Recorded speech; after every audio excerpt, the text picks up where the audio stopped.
Hello dear students. Today we are going to learn about class 11th paper 1, that is basic electricity, in which we have already discussed some points regarding AC fundamentals and circuits. Today I am going to discuss on the AC circuits, how AC circuits will deal with the opposition offered by various components on the printed circuit board.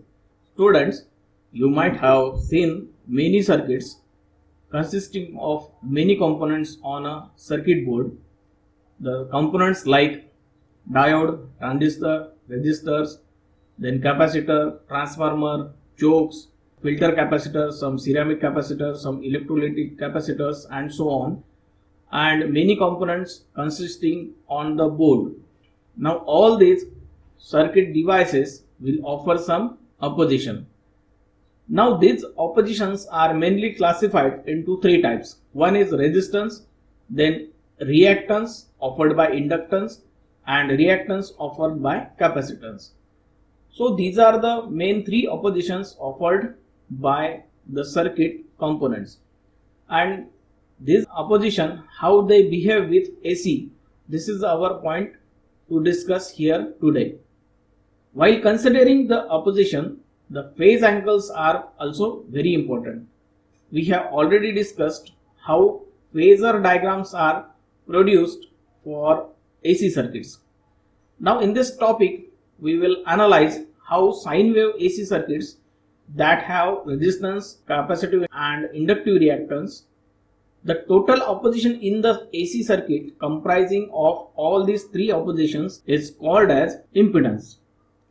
So starting with the AC circuit with resistance only, you can see in the diagram there is a circuit which has a voltage source, and this voltage source is in AC, and this AC is given to a resistor. Now when AC voltage is given, there will be a current which will flow in the circuit, and that current is denoted by letter I. Now about the phasor diagram, you can see the voltage and the current will have same phase if the circuit is in series and if there is a resistance in that circuit. So that current can be calculated by Ohm's law, that is V by R. The current and voltage are in same phase with each other in resistive circuit. So this was about the AC circuit with resistance only. Now let us see if a AC circuit is there with inductance. You can see in the diagram. Now in place of resistance we have connected a inductance.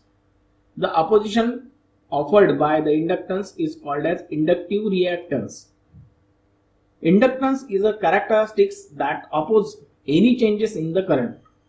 It is the ability of a conductor to produce induced voltage when the current changes. When a coil is connected in AC source, inductor provides an opposition to the current, and that opposition is called as inductive reactance, and it is denoted by X suffix L. The unit of opposition by inductive reactance is ohms. The formula for opposition by inductance is given by XL equal to twice pi FL, where F is the applied frequency of the AC and L is the value of inductor in Henry.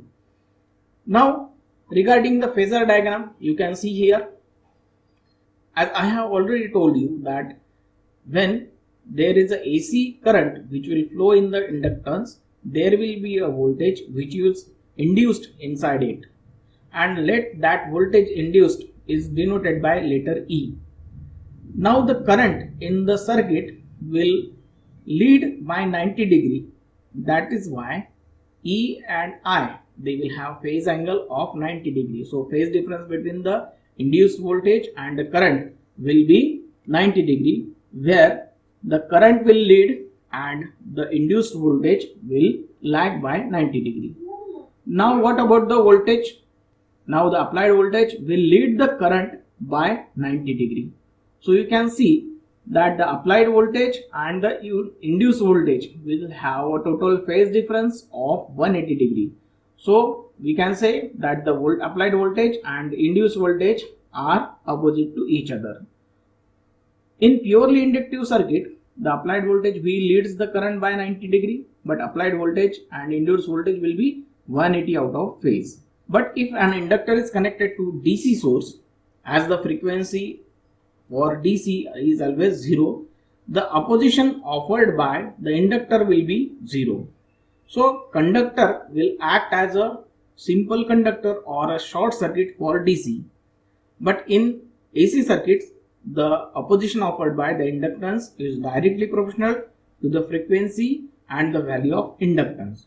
So for DC circuit, there will be no induced voltage as there is a short circuit provided for the passage of current for DC. So this was all about the AC circuit with inductance only. Now the third opposition is capacitive reactance. So if AC is connected to a capacitor, let us see what will happen. See in the diagram, the AC voltage is given to a capacitor only. The capacitance is the ability of a dielectric to store the electric charge. The capacitor consists of an insulator, it is also called as dielectric, between the two conductors. So when a capacitor is connected to an AC circuit, it provides opposition to the current, which is called as capacitive reactance. The unit of capacitive reactance is also ohms. The capacitive reactance can be calculated by formula which is equal to 1 upon twice pi F into C, where F is the frequency of applied voltage and C is the capacitance.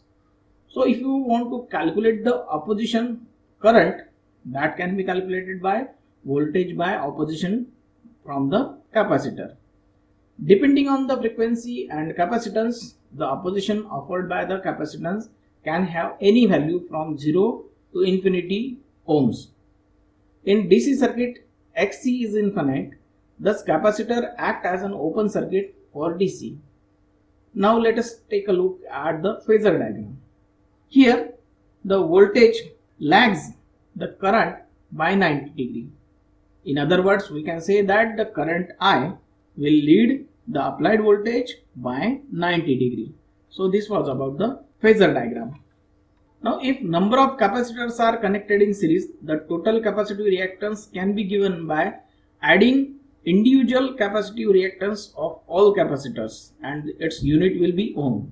And if the number of capacitors are connected in parallel, the equivalent capacitive reactance will be the ratio of 1 upon Xc1 plus 1 upon Xc2 and so on. So we have to take the inverse of opposition offered by the capacitances if they are connected in parallel. So this was about the AC circuit with capacitance only. Now we have to also look at the definition called as impedance, as we have already explained that all the opposition offered by the all types of components is called as impedance. So we have considered resistive, inductive, capacitive circuits separately. But if in an AC circuit, if all these types of oppositions are connected, so they may provide resistance, inductance and capacitance. Then total opposition is not only the addition of resistance, capacitive reactance, inductive reactance, but the phase angles must also be considered. Therefore, the total opposition in an AC circuit due to resistance, inductive reactance and capacitive reactance is called as the impedance. Now the impedance, how it is calculated? Let us see the formula.